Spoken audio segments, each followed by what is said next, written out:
Assalamualaikum warahmatullahi wabarakatuh. Mohon izin, perkenalkan saya Fitriani Nusi dengan NIM 4614240002. Di sini saya akan mempresentasikan yaitu materi tentang hukum Islam dan masalah kontemporer, pajak, fikih lingkungan. Yang pertama yaitu hukum Islam dan masalah kontemporer. Hukum Islam sebagai sistem nilai dan aturan hidup, memiliki peran penting dalam menjawab tantangan zaman. Keseimbangan antara nilai-nilai luhur Islam dan realitas kehidupan modern menjadi kunci keberhasilan penerapan hukum Islam dalam konteks kontemporer. Selanjutnya, pajak dalam perspektif hukum Islam. Yang pertama yaitu hukum Islam tentang pajak. Hukum Islam memandang pajak sebagai kewajiban sosial penting untuk menjamin keadilan dan kesejahteraan masyarakat.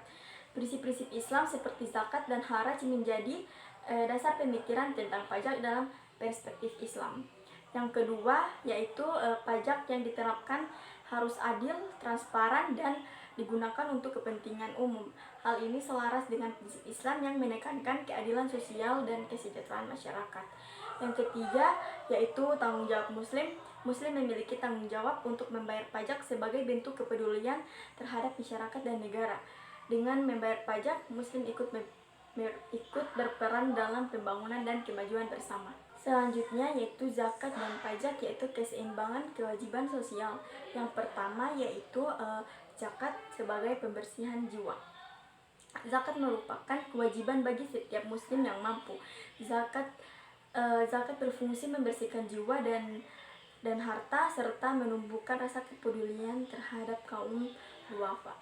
Yang kedua yaitu pajak, yaitu pembangunan bangsa.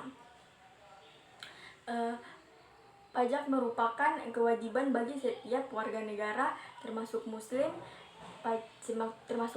Pajak menjadi sumber utama pendapatan negara untuk membangun infrastruktur dan kesejahteraan masyarakat. Yang ketiga yaitu keseimbangan dan energi. Zakat dan pajak memiliki tujuan yang saling melengkapi, yaitu untuk mencapai keadilan sosial dan kesejahteraan masyarakat. Keduanya dapat berjalan beriringan dan saling mendukung. Yang keempat yaitu tanggung jawab bersama. Zakat dan pajak merupakan bentuk tanggung jawab bersama baik dari individu maupun negara. Dengan menjalankan kewajiban ini, kita dapat mewujudkan masyarakat yang adil dan sejahtera. Selanjutnya yaitu fikih lingkungan, yaitu menjaga alam sebagai amanah. Yang pertama yaitu amanah Allah. Alam adalah amanah Allah yang harus dijaga dan dipelihara dengan baik. Yang kedua, keseimbangan ekologis. Islam mengajarkan tentang menjaga keseimbangan ekologis dan menghindari eksploitasi alam yang berlebihan. Yang ketiga yaitu keberlanjutan lingkungan. Konsep keberlanjutan lingkungan menjadi penting dalam fikih lingkungan. Manusia bertanggung jawab untuk menjaga agar tetap lestari bagi generasi mendatang. Selanjutnya yaitu peran hukum Islam dalam menjawab tantangan zaman. Yaitu yang pertama keadilan dan kesetaraan. Hukum Islam berperan penting dalam menegakkan keadilan dan kesetaraan di tengah masyarakat.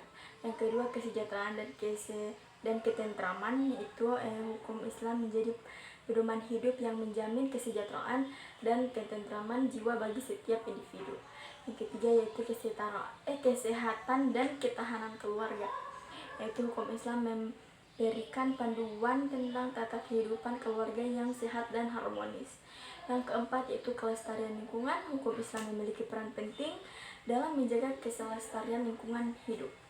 Selanjutnya itu ijtihad dan pembaruan hukum, yaitu yang pertama mengenal realitas, yaitu ijtihad harus didasarkan pada pemahaman yang mendalam tentang realitas kehidupan kontemporer. Yang kedua mencari hikmah. Ijtihad bertujuan untuk mencari hikmah dan kemaslahatan bagi umat dan dalam menjawab tantangan zaman. Yang ketiga memperhatikan aspek moral. Ijtihad harus mempertimbangkan aspek moral dan nilai-nilai luhur Islam. Baiklah, kesimpulan dari materi saya yaitu hukum Islam terbukti relevan dengan perkembangan zaman. Dengan pendekatan ijtihad yang tepat, hukum Islam dapat menjadi solusi yang tepat untuk berbagai permasalahan kontemporer. Penerapan hukum Islam yang bijak dan adil dapat menjamin keadilan sosial, kesejahteraan masyarakat, dan kelestarian hidup lingkungan. Baiklah, presentasi saya yang tadi sudah saya jelaskan. Mohon maaf bila masih banyak kurangnya. Assalamualaikum warahmatullahi wabarakatuh.